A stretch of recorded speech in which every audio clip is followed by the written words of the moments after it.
Kapag may tulo yung bubong nyo, may paraan dyan. Kung wala kang sealant, maraming paraan. Kumuha ka lang ng styrofoam, okay?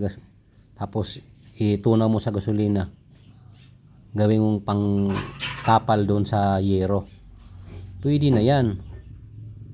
Pwede mo rin yan haluan ng pintura para magkasing kulay, kunwari sa yero, kung anong kulay. Kung pula, lagyan mo ng pula. Ano yan guys, kapit agad. Tapos subukan mo muna dito sa karton kung gaano ka tibay pag dumikit.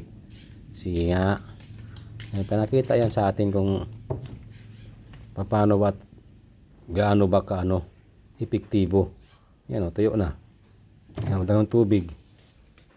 Di ba? Okay kaayo. Sa amin yun sa probinsya. Yan ang ginagawa ko kapag may tumutulo yung yung butas bang bangka. Pang temporary lang, ganyan, makapit naman. Tapos pinturahan mo. Mas patibay din yan. Depende lang sa halo ba. Ayan, tapal mo ngayon dyan sa yero. Siyempre linisan mo muna yon ng mga kalawang-kalawang ba.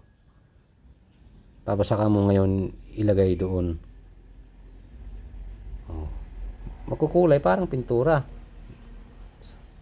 Lagyan mo rin ng paper cloth or mesh. Ayan na, okay na.